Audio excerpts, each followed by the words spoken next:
Hello dear students, I am Umar Shankar Nirmalkar, Assistant Professor, Bharati College of Pharmacy. Today we will discussing about commonly used antiseptics and disinfectants. Let's start.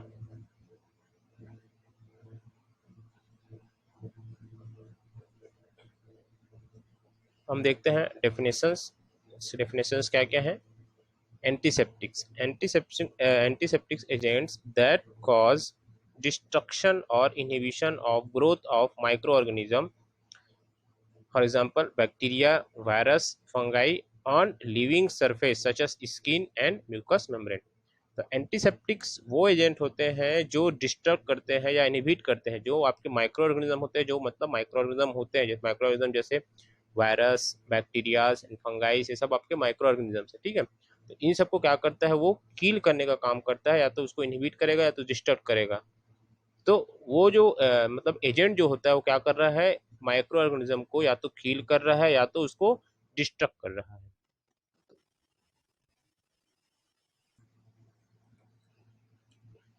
तो antiseptics वो agent हैं जो living organism या living surface में या जैसे living surface का मतलब मीनिंग होता है आपका स्किन या म्यूकस मेम्ब्रेन, उसमें जो बैक्टीरिया होते हैं, वायरस होते हैं, फंगाई होते हैं, उसको किल करने का काम करते हैं। तो ये होता है आपका एंटीसेप्टिक्स। देन हम बात करेंगे डिसइंफेक्टेंट। तो disinfectant agent that cause destruction or inhibition of growth of microorganism, bacteria, virus, fungi on non-living surface such as instruments, equipments, piece of furniture, rooms, etc. ठीक है, तो डिसइंफेक्टेंट क्या हो गया, ये आपके जो नॉन लिविंग सरफेस होते हैं, जैसे हम एग्जांपल में देख रहे हैं इंस्ट्रूमेंट्स होते हैं, इक्विपमेंट्स होते हैं, पीसेस ऑफ फर्नीचर्स, चेयर, कुर्सी, table, pieces of furnitures, rooms. तो ये सब में जो माइक्रो ऑर्गेनिज्म ग्रो हुआ रहता है, micro organism means bacteria, virus and fungi, grow हुआ रहता है, उसको या तो इनहिबिट करेगा या उसको डिस्टर्ब करने का काम करता है, उस एजेंट को हम बोलते हैं disinfectant. Depending on concentration, some chemicals can act either as antiseptics or as an disinfectant। तो एक ही केमिकल क्या होता है, आपके कंसंट्रेशन के बेस पे एंटीसेप्टिक का भी काम करेगा और साथ में डिसइंफेक्टेंट का भी काम करता है। जैसे आपका फिनॉल सॉल्यूशन जब 0.2% होता है तो वो एंटीसेप्टिक होता है, 1% में वो डिसइंफेक्टेंट होता है। तो ये आपके सिंपल डेफिनेशन हो गया डिसइंफेक्टेंट एंड एंटीसेप्टिक्स का। नेक्स्ट देखते हैं हम, a good antiseptic and disinfectant should be. मतलब एक गुड मतलब एक डिसइंफेक्टेंट, एक एंटीसेप्टिक्स होता है, वो कैसे नेचर का होना चाहिए। ठीक है, मतलब एक अच्छा डिसइंफेक्टेंट क्या होना चाहिए, एक अच्छा एंटीसेप्टिक्स क्या होना चाहिए। केमिकली स्टेबल होना चाहिए, चीप होना चाहिए, सस्ता होना चाहिए, non staining with agreeable colour and order. Non staining मतलब कहीं भी अपन यूज कर रहे हैं तो वहां पे आपका कलर नहीं छोड़ना चाहिए, या उसका ऑर्डर जो है खराब, बैड ऑर्डर नहीं होना चाहिए, मतलब एकदम खराब ऑर्डर नहीं होना चाहिए, ऑर्डर मतलब स्मेल। ठीक है, साइडल एंड नॉन मेरली स्टैटिक्स। साइडल होने चाहिए, या तो मतलब साइडल का मतलब होता है कील करने वाला होना चाहिए। मेरेली स्टैटिक मतलब केवल स्थिर, मतलब नॉट मेरेली स्टैटिक्स, केवल जो स्थिर कर ऐसा टाइप का नहीं होना चाहिए, मतलब कील करने वाला होना चाहिए। डिस्ट्रॉइंग स्पोर्ट्स एज वेल, तो वो आपका जो इसके स्पोर्ट्स होते हैं, जो स्टार्टिंग मटेरियल होता है माइक्रो ऑर्गेनिज्म का, उसको भी कील करना चाहिए।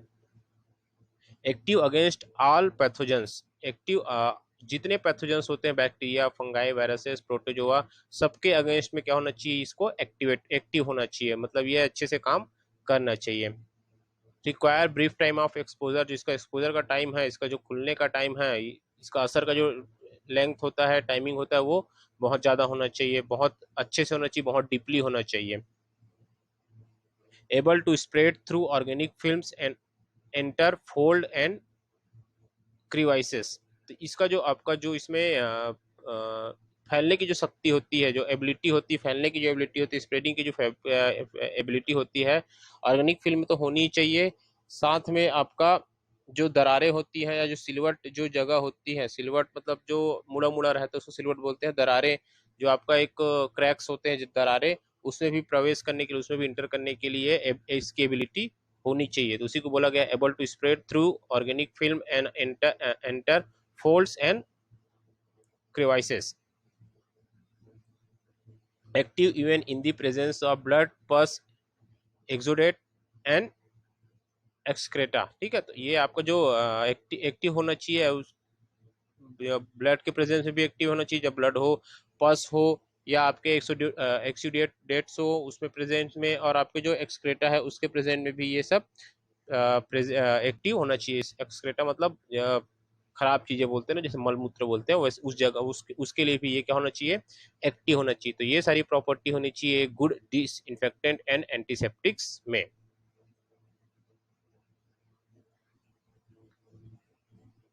प्रॉपर्टीज, क्या क्या प्रॉपर्टीज होती है एंटीसेप्टिक्स एंड डिसइंफेक्टेंट्स के? माइक्रोसाइडल एक्टिविटी, जो माइक्रो ऑर्गेनिज्म होते हैं उसको किल करने वाली एक्टिविटी होनी चाहिए। Non staining and good order, colour आपका जो कलर छोड़ना है वो कलर नहीं छोड़ना चाहिए, जैसे अपन कपड़े में लगाए या अपन कहीं लगाए तो उसका, जैसे अपन स्किन में लगाए तो स्किन के टच में अगर कपड़े आ रहे हैं तो उसमें कलर नहीं होना चाहिए। गुड ऑर्डर, इसका जो स्मेल होता है वो अच्छा होना चाहिए। एक्टिव अगेंस्ट ऑल पैथोजन, हर एक पैथोजन के अगेंस्ट में एक्टिव होना चाहिए। एक्टिव इन प्रेजेंस ऑफ पस, ब्लड एंड एक्सुडेट्स, जो पस है, ब्लड है, एक्सुडेट है, उसके प्रेजेंस में भी ये एक्टिव होने चाहिए। रैपिड एक्टिंग, बहुत जल्दी एक्ट करना चाहिए। Non irritating to tissue, non corrosive, जो आपकी स्किन है उसको इरिटेशन कॉज नहीं करना चाहिए या आपका कहीं भी नुकसान नहीं पहुंचाना चाहिए आपकी स्किन में। नॉन एब्जॉर्बेबल, आपकी स्किन में एब्जॉर्ब नहीं होना चाहिए, मतलब ब्लड तक नहीं पहुंचना चाहिए। नॉन सेंसिटाइजिंग, मतलब आपका इसका ज़्यादा सेंस, मतलब जैसे जलना हो गया, बहुत ज़्यादा जलन होना, ये सब नहीं होना चाहिए। तो ये सारी प्रॉपर्टीज होनी चाहिए एक डिसइंफेक्टेंट एंड एंटीसेप्टिक्स में। देन हम देखते हैं आपका selection criteria for disinfectant. Disinfectant के लिए सिलेक्शन क्राइटेरिया क्या क्या होता है, ये आप एंटीसेप्टिक्स के लिए मांग सकते हैं, लेकिन डिसइंफेक्टेंट की बात करते हैं तो types of contaminating micro organism, types of contaminating microorganism, each disinfectant has unique antimicrobial attributes। तो आपका जो डिसइंफेक्टेंट होने चाहिए वो हर एक माइक्रो ऑर्गेनिजम्स के लिए होने चाहिए, इसकी जो एंटी माइक्रोबियल जो एट्रीब्यूशन है तो ये भी आपका हर माइक्रो ऑर्गेनिज्म के लिए होना चाहिए। डिग्री ऑफ कंटामिनेशन की बात करेंगे, डिग्री ऑफ कंटामिनेशन की बात करेंगे तो this determines the quality of disinfectant requires and time of exposure. तो आपका जो क्या एक्सपोजर का टाइम होता है वो ज़्यादा होना चाहिए, क्वालिटी होती है जो आपके ज़्यादा होनी चाहिए। अमाउंट ऑफ प्रोटीस मटेरियल प्रेजेंट, जो आपके डिसइंफेक्टेंट में प्रोटीनियस मटेरियल है उसका प्रेजेंट का अमाउंट क्या होता है, तो वो high protein based material absorb and neutralise some chemical disinfectant. ठीक है, तो आपका जो high protein based material absorb material होता है वो न्यूट्रलाइज करता है कुछ केमिकल डिसइंफेक्टेंट्स के through.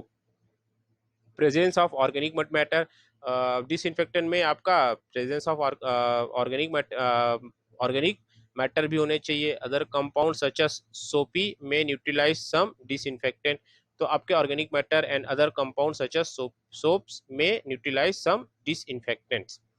chemical nature of disinfectant, chemical nature of disinfectant, it is important to understand the mode of action in order to select the appropriate disinfectant। तो chemical nature भी बहुत इंपॉर्टेंट होता है, क्योंकि हमको किस चीज किस पर्पस के लिए उसको यूज करना है उसके अकॉर्डिंग हम क्या करते हैं, डिसइंफेक्टेंट का सिलेक्शन करते हैं। तो ये आपके सिलेक्शन क्राइटेरिया है डिसइंफेक्टेंट के।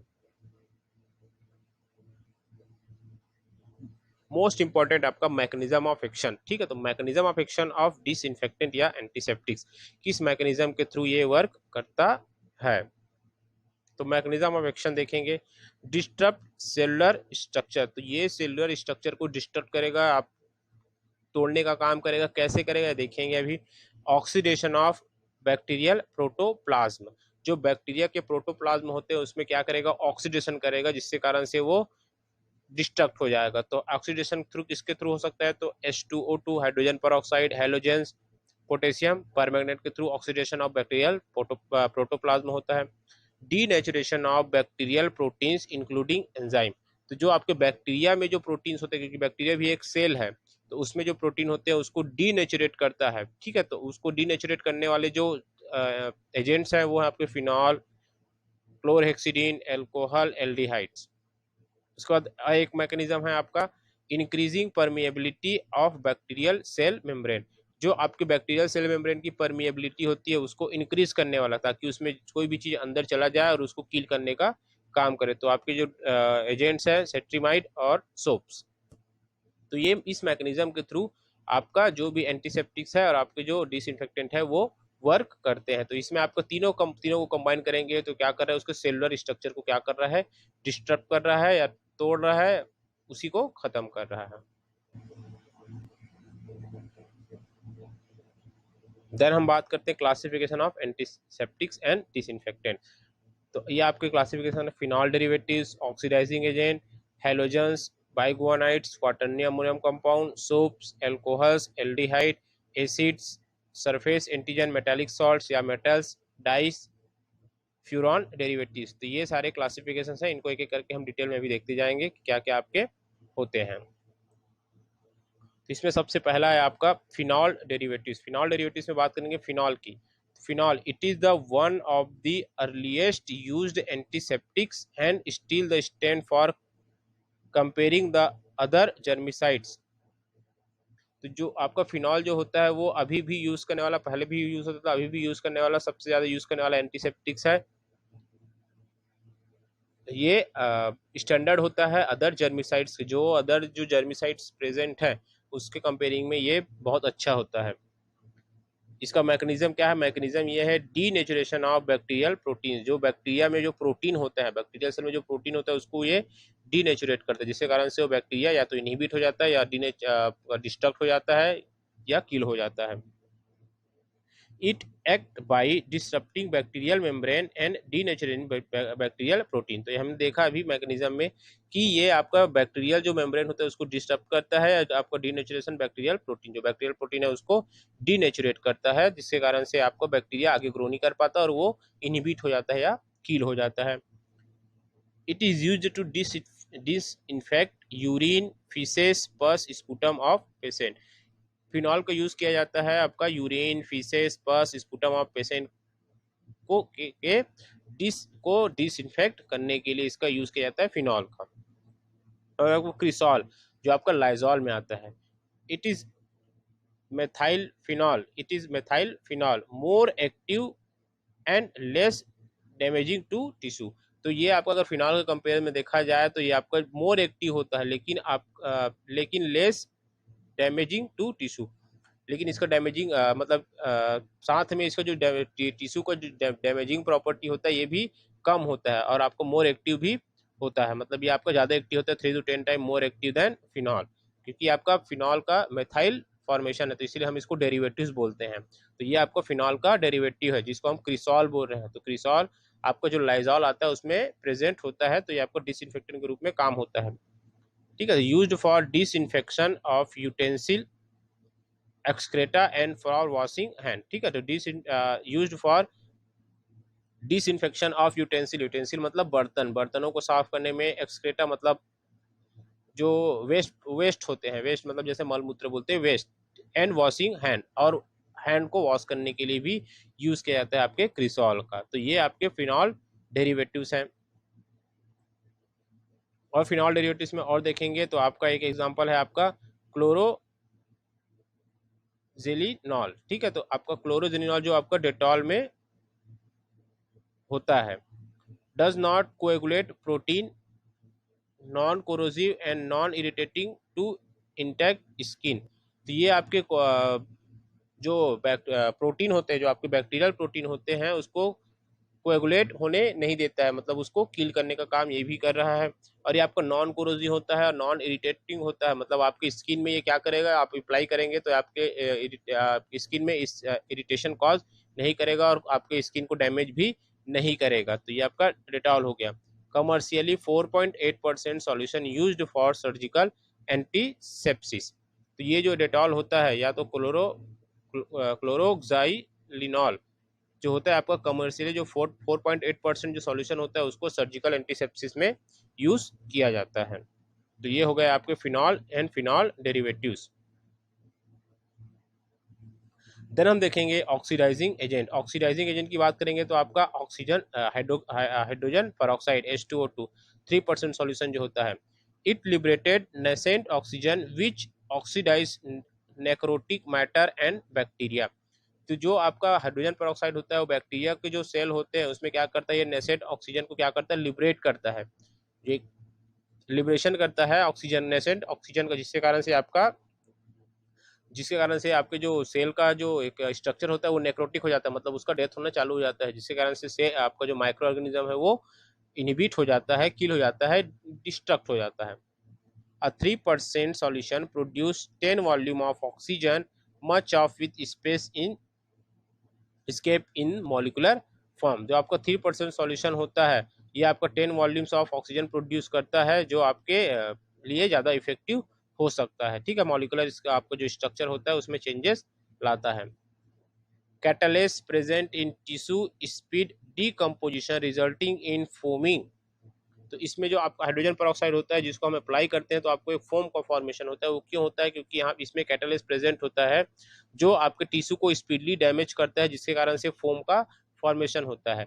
Help in losing and removing slog and ear wax. तो ये आपको यूज किया जाता है, जैसे आपका डेड टिश्यू कहीं अगर बॉडी में डेड टिश्यू है उसको रिमूव करने के लिए इसको यूज किया जाता है। ठीक है, क्योंकि ये आपके स्किन में अप्लाई करने पे बहुत स्पीडली ही प्रोटीन को डीनेचुरेट करता है, जिसके कारण से इसमें फोम का फॉर्मेशन होता है।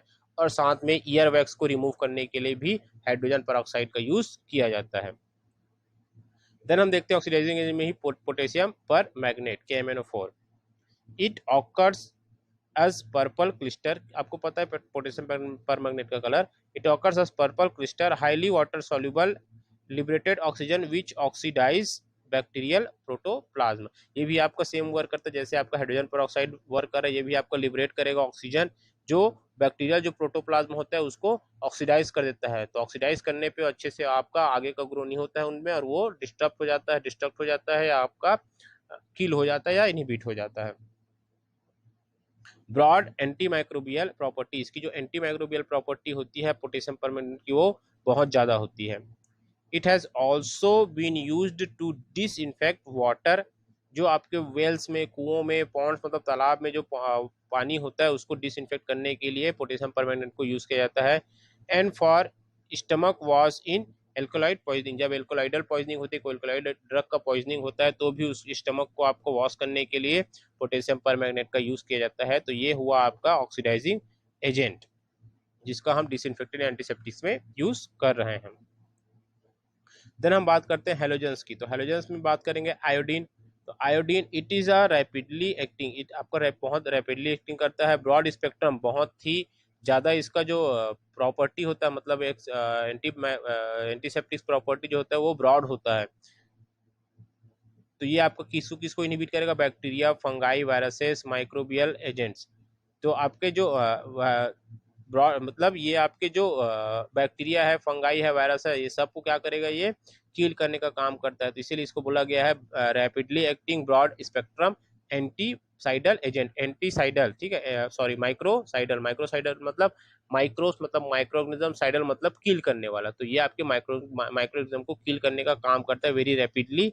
और इसका जो स्पेक्ट्रम होता है ब्रॉड स्पेक्ट्रम, मतलब बहुत ज़्यादा इसका एबिलिटी होता है बैक्टीरिया, फंगाई और वायरस को किल करने का। Act by iodination and oxidising microbial protoplasm. ये जो आपका बैक्टीरियल प्रोटोप्लाज्म होता है उसको ऑक्सीडाइज करने का या आयोडीनेटिंग करने का काम करता है, जिसके कारण से उसमें उसके प्रोटीन में अच्छे से फॉर्मेशन नहीं हो पाता और वो किल हो जाता है या इनहिबिट हो जाता है। ठीक है, इसमें आपका टिंचर आयोडीन, आयोडीन का एग्जांपल है आपका टिंचर आयोडीन 2% इन एल्कोहल। तो आपका आयोडीन का 2% एल्कोहल में अगर हम सॉल्यूशन बनाते हैं तो आपका टिंचर आयोडीन बनता है। It is used to cut, it is used on cuts for degerminating skin before surgery and to treat ringworms। तो ये आपका जो छोटे छोटे कट्स होते हैं उसमें यूज होता है टिंचर। आपका आयोडीन टिंचर जो है आपका जो सर्जरी के पहले जो जिस जगह को आपको, जिस जगह पे आपको सर्जरी करना है उसको, जो उसमें आपके माइक्रोऑर्गेनिज्म है उसको रिमूव करना है, तो आपका टिंचर आयोडीन का यूज़ किया जाता है। और साथ में आपके जो रिंग वर्म होते हैं उसके ट्रीटमेंट में भी रिंग वर्म्स लाइक कोई इफेक्ट होता है तो उसके ट्रीटमेंट में भी इस एंटीसेप्टिक्स या डिसइंफेक्टेंट एंटीसेप्टिक्स का यूज किया जाता है। तो tincture iodine, a non staining iodine ointment, आपका आयोडीन का ऑइंटमेंट आता है जिसको हम बोलते हैं आयोडेक्स, सभी लोग जानते हैं आयोडेक्स, जो 4% is popular as antiseptic and counter irritant. ये आपका जो इसका टिंचर आयोडीन का जो आयोडीन ऑइंटमेंट आता है नॉन स्टेनिंग होता है, आपका आयोडेक्स के नाम से जाना जाता है। एक पॉपुलर, बहुत पॉपुलर एंटीसेप्टिक्स है। तो आपका हेलोजन में ही है chlorine. Chlorine a highly reactive element and a rapidly acting potent germicide. आपका जो क्लोरीन होता है वो हाईली रिएक्टिव एलिमेंट्स होता है और इसका जो एक्शन होता है आपका पोटेंट एक्शन होता है, आपका हाईली स्पीडली एक्ट करता है। आपको जर्मिसाइड्स होता है, मतलब जर्म्स को क्या करता है, किल करने का काम करता है। 0.1 to 0.25 ppm पार्ट पर मिलियन किल्स मोस्ट पैथोजेंस। जो आपके इसका 0.1 to 0.25 जो ppm होता है वो आपके मोस्ट पैथोजेंस को क्या करता है, किल करता है। सिर्फ आप 30 सेकंड में, ये आपके ओनली 30 सेकंड में ही इतने सारे जो आपके पॉइंट जो मोस्ट पैथोजेंस है उनको 30 सेकंड में किल करने का काम करता है। सिर्फ ये आपका जो माइकोबैक्टीरियम ट्यूबरकुलोसिस है उसमें काम नहीं करता है आपका क्लोरीन। तो ये हो गया आपका हेलोजन ग्रुप जो आपका एंटीसेप्टिक या डिसइंफेक्टेंट में यूज होता है। देन हम बात करेंगे बाइगुआनाइड्स की। बाइगुआनाइड्स की बात करेंगे तो आपको उसमें ड्रग आता है क्लोरहेक्सिडिन, अब powerful non irritating cationic antiseptics that disrupt bacterial cell membrane. तो ये आपका क्लोरहेक्सिडिन जो है आपका पावरफुल और नॉन इरिटेटिंग कैटाइनिक एंटीसेप्टिक्स है, जो क्या करता है, जो बैक्टीरियल सेल मेम्ब्रेन होता है, जो बैक्टीरिया का सेल मेम्ब्रेन होता है उसको डिस्टर्ब करने का काम करता है, उसको तोड़ने का काम करता है, उसको खत्म करने का काम करता है। A secondary action is denaturation of microbial protein. ये आपका जो माइक्रोबियल प्रोटीन होता है, जो आपका बैक्टीरिया में जो माइक्रोबियल प्रोटीन होता है उसको क्या करता है, वो डीनेचुरेट करने का काम करता है। तो ये उसका सेकेंडरी मैकेनिज्म है, ये सेकेंडरी एक्शन बोल सकते हैं। It is relatively more active against gram positive bacteria. जो आपका क्लोरहेक्सिडेंट होता है वो क्लोरहेक्सिडिन जो होता है आपका ग्राम पॉजिटिव बैक्टीरिया के लिए ज़्यादा एक्टिव होता है। प्रेजेंट इन सेवलॉन, तो आपका जो क्लोरहेक्सिडिन होता है वो आपके सेवलॉन, जो सेवलॉन आता है उसमें भी प्रेजेंट होता है। It is extensively use for surgical scrub, neonatal bath, mouth wash, obstetrics and general skin antiseptics.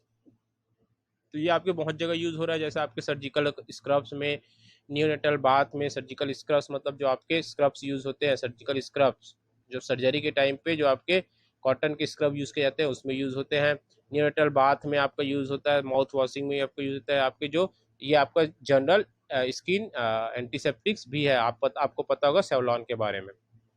Chlorhexidine is the most widely employed antiseptics in dentistry.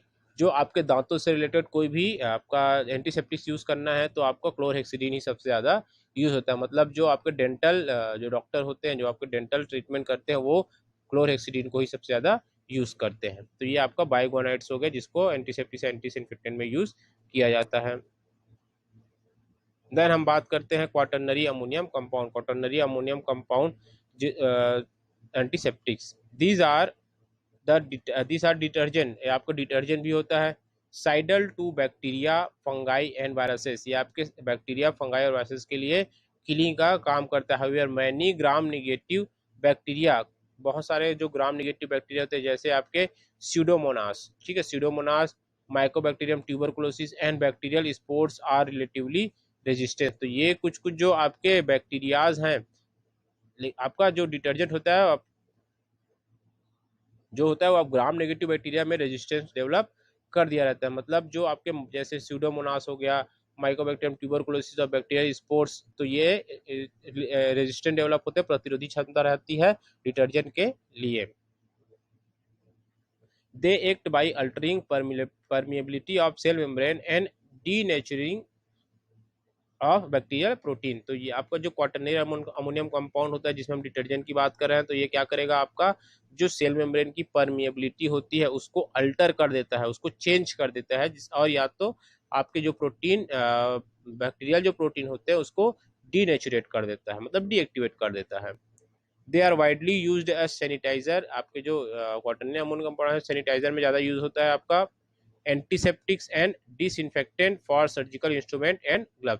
जो आपके सर्जिकल इंस्ट्रूमेंट्स है जैसे आपके सीजर्स हो गए, जो आपके नीडल्स हो गए, वो सब चीज़ों के जो सर्जरी में यूज होते हैं वो सारी चीज़ों को आपका डिसइंफेक्टेंट करने के लिए क्वाटरनरी अमोनियम कंपाउंड का यूज किया जाता है। क्वाटरनरी अमोनियम कंपाउंड में हम और आगे देखेंगे आपके, तो आप उसी कंपाउंड या अलग से कंपाउंड ही मान सकते हैं इसको। सोप्स, सोप्स की बात करेंगे तो soaps are anionic detergent, weak antiseptics, affect only gram positive bacteria. जो आपके सोप्स होते हैं वो भी एनायनिक डिटर्जेंट होते हैं, लेकिन ये आपका वीक होता है एंटीसेप्टिक। अगर एंटीसेप्टिक देखा जाए तो ये आपका वीक होता है। Affect only gram positive bacteria, ये आपका ग्राम पॉजिटिव बैक्टीरिया में ही अफेक्ट करता है। Their usefulness primarily resides in their cleansing action. तो ये आपका इसका जो मेन मेन जो मोटिव होता है वो क्लींजिंग प्रॉपर्टी होता है। ठीक है, तो इसका मेन जो मोटिव या जो प्रायोरिटी बोलेंगे वो आपका क्लींजिंग एक्शन होता है। Washing with soap and warm water is one of the most effective method of preventing transmission of infection by removing diluting pathogenic bacteria. अगर आप सोप का यूज़ करें तो अगर आप उसको वार्म वाटर के साथ यूज़ करेंगे, गर्म पानी के साथ यूज़ करेंगे, तो वो ज़्यादा इफेक्टिव हो जाता है किसी भी इन्फेक्शन के ट्रांसमिशन को रोकने के लिए। ठीक है, तो ये आप सोप्स, ये आपका सोप्स भी हो गया। नेक्स्ट हम देखते हैं आपका एल्कोहल। ठीक है, तो एल्कोहल की बात करेंगे तो एल्कोहल में आपका इथेनॉल।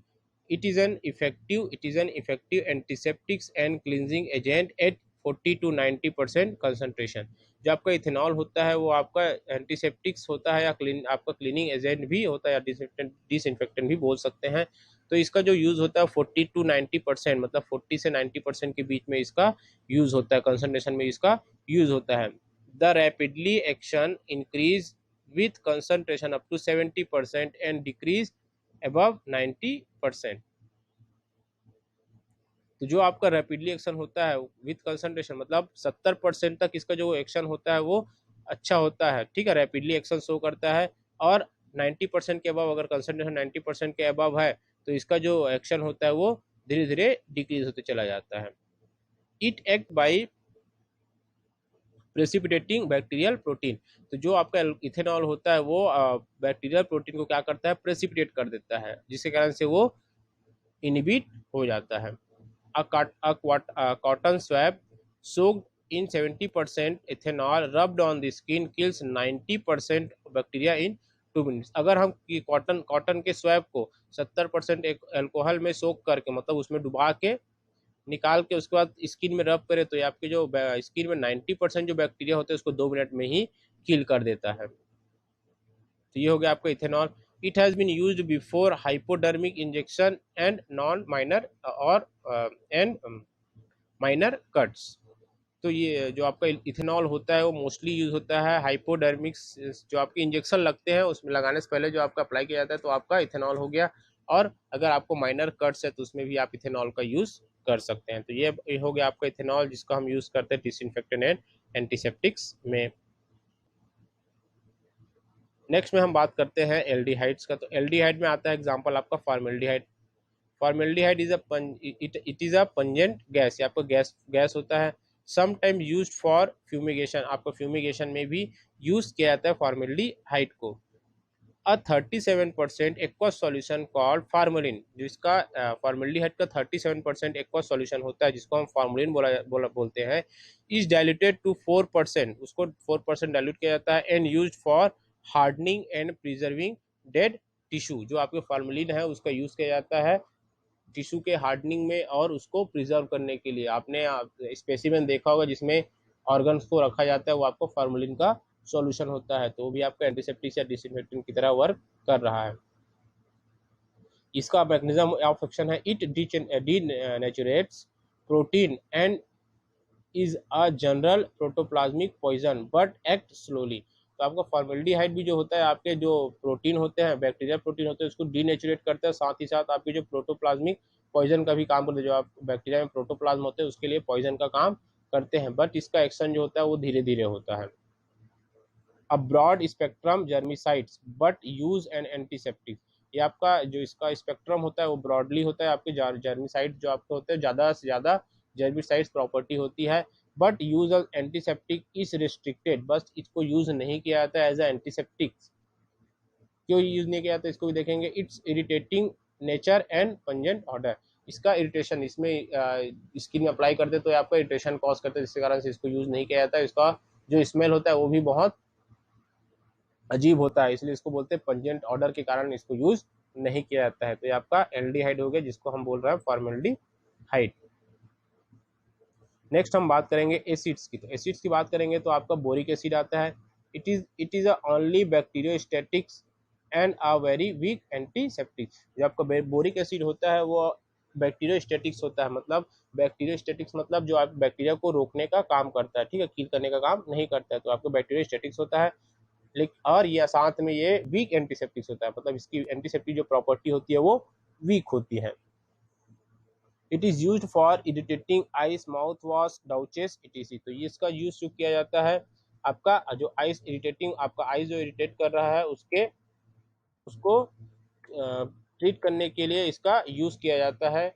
और साथ में आपके माउथ वॉश में भी इसका यूज किया जाता है, माउथ वॉश में भी इसका यूज किया जाता है। तो आपका इरिटेटिंग आइस, माउथ वॉश और आपके डाउचेस, ठीक है, तो डाउचेस में भी आपका यूज किया जा सकता है। जैसे आपके शावर, आप वाटर शावर ले रहे हैं तो उस कंडीशन में भी आप इसको यूज कर सकते हैं।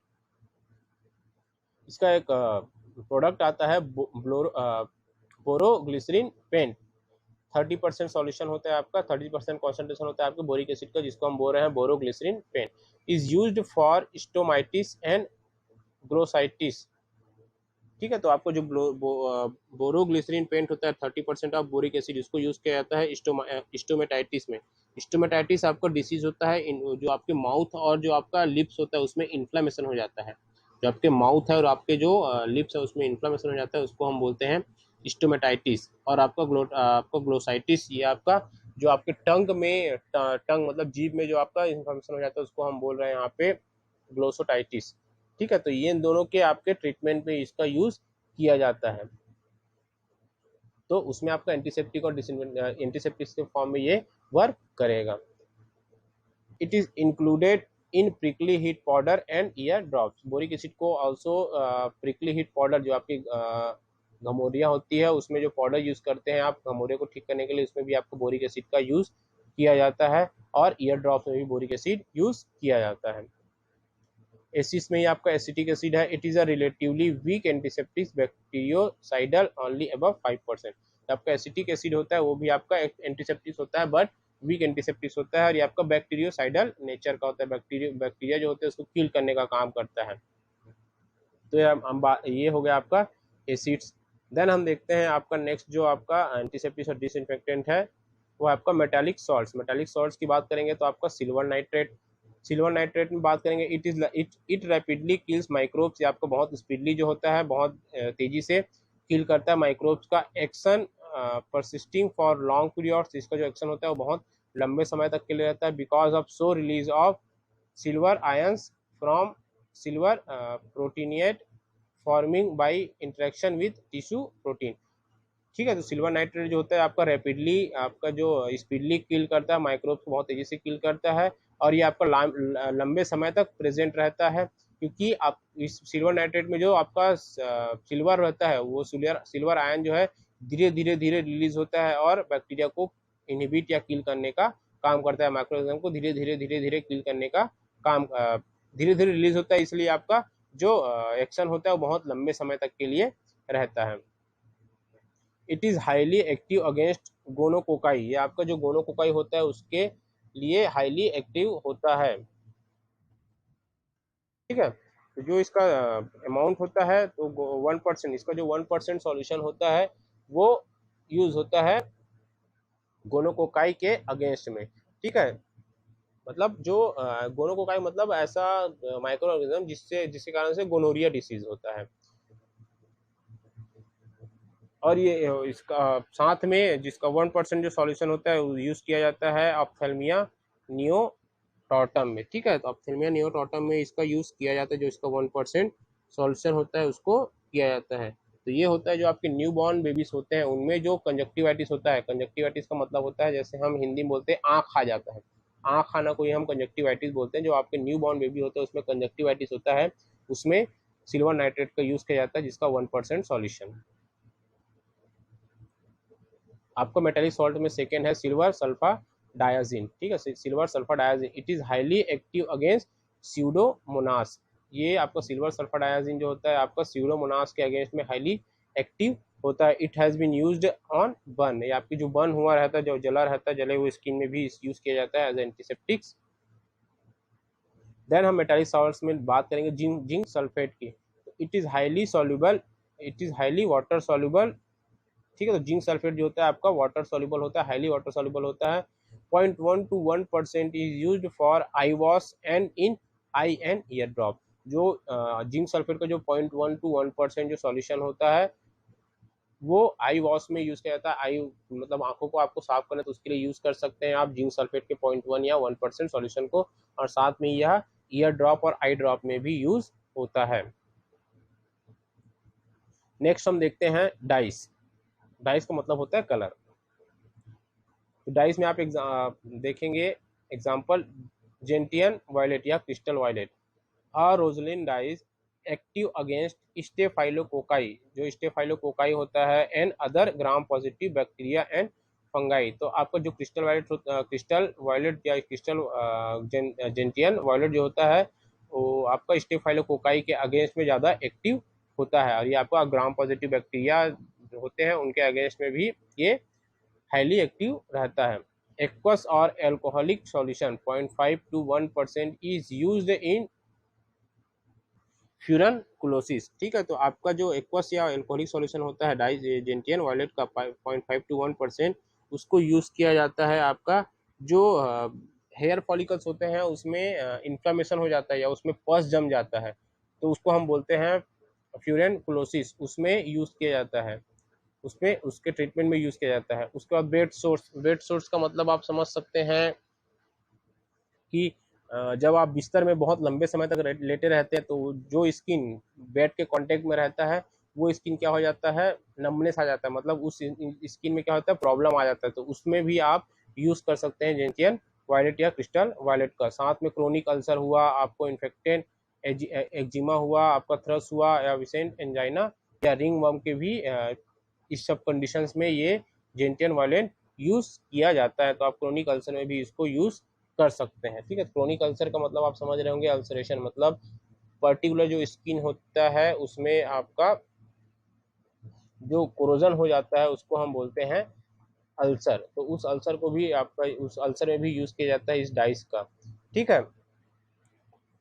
और एक्जिमा की बात करें, यहाँ पे इन्फेक्टेड एक्जिमा की बात करें तो उसमें आपका क्या हो जाता है, जो आपके स्किन्स होते हैं, जो आपके पैचेस ऑफ स्किन्स होते हैं उसमें इन्फ्लामेशन, आपका इचीनेस मतलब उसमें खुजली होगा, तो उसके लिए भी आपका यूज किया जा सकता है इस क्रिस्टल वायलेट्स का। तो बहुत सारी जगह पे आपको यूज किया जा रहा है, ठीक है। और साथ में आपका कुछ कुछ और कंडीशन होते हैं, जैसे हम बात करें यहाँ पे थ्रस्ट। तो थ्रस्ट मतलब आपका कंडीशन समझ सकते हैं। तो आपका इसमें क्या होता है, फंगस ग्रो हो जाता है, ठीक है, फंगस ग्रो हो जाता है आपके माउथ में या थ्रोट में। तो उस कंडीशन को हम बोल रहे हैं, या स्किन के म्यूकस मेम्ब्रेन भी मार सकते हैं। तो आपका ये ग्रोथ हो जाता है तो उसको हम बोलते हैं थ्रस्ट। ये आपका जो एक माइक्रो ऑर्गेनिज्म होता है उसके कारण से ये होता है, जिसका नाम है कैंडिडा एल्बिकेंस, ठीक है। तो इस ये आपका जेंटियन वायलेट भी इसको यूज किया जा सकता है। उसके बाद आपका नेक्स्ट है डाइस में एक्रीफ्लेविन एंड प्रोफ्लेविन। तो एक्रीफ्लेविन प्रोफ्लेविन की बात करेंगे तो these are the active against gram positive bacteria. ये आपका जो एक्रीफ्लेविन या प्रोफ्लेविन होता है वो आपके ग्राम पॉजिटिव बैक्टीरिया एंड गोनोकोकाई जो आपको गोनोरिया कॉज करता है उसके अगेंस्ट में ये क्या होता है, मोर एक्टिव होता है या मोस्ट एक्टिव होता है। Solution lose efficacy on exposure on light. तो ये जो एक्टिफ्लेविन या प्रोफ्लेविन होता है उसको हम हमेशा जो एम्बर कलर का बॉटल होता है उसमें फिल करके रखते हैं, क्योंकि इस सन के एक्सपोजर में आने के बाद ये क्या हो जाता है, डीएक्टिवेट हो जाता है या अपनी एफिकेसी को खो देता है। दे आर नॉन इरिटेंट, ये आपका नॉन इरिटेंट होता है, मतलब स्किन में अप्लाई करने से आपका इरिटेशन कॉज नहीं करता है।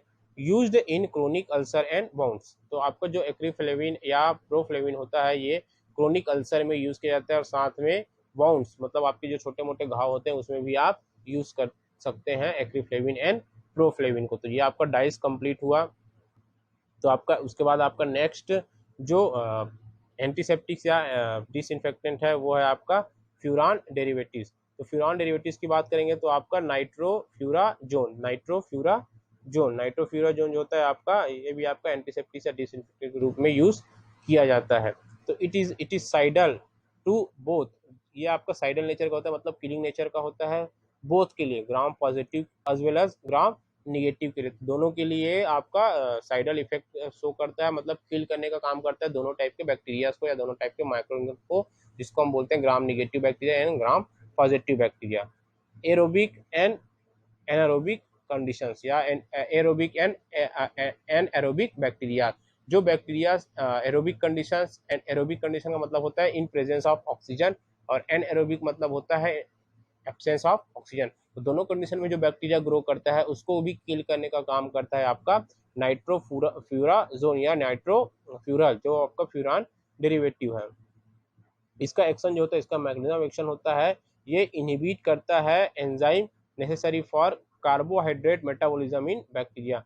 जो आपके बैक्टीरिया में कार्बोहाइड्रेट का मेटाबॉलिज्म होता है उसको ये किल करने का काम करता है। मतलब ये मान लीजिए कि जो बैक्टीरिया में कार्बोहाइड्रेट का मेटाबॉलिज्म हो रहा है, जो एंजाइम उस मेटाबॉलिज्म को परफॉर्म कर रहा है या प्रोसीड कर रहा है, उस एंजाइम को क्या कर देता है, ये आपका जो फ्यूरान डेरिवेटिव है जिसको हम बोल रहे हैं नाइट्रोफ्यूराजोन या नाइट्रोफ्यूरल, वो उसको इनहिबिट कर देता है या किल कर देता है, जिसके कारण से आपका बैक्टीरिया जो है वो आपका किल हो जाता है या इनहिबिट हो जाता है।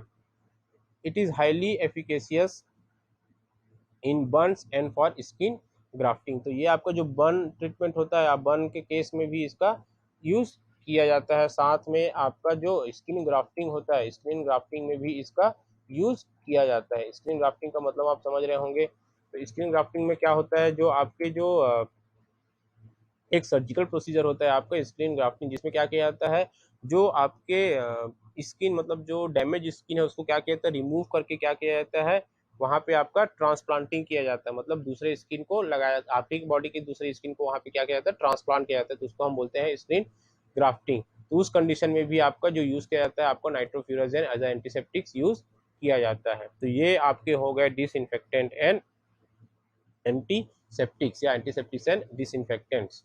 ठीक है, तो ये आपका कंप्लीट हो गया टोटल। टोटल जो कंप्लीट आपका होता है एंटीसेप्टिक्स और डिसइंफेक्टेंट, तो ये आपका कंप्लीट हुआ classifications, mechanism of action and all properties of antiseptics and disinfectant. Thank you.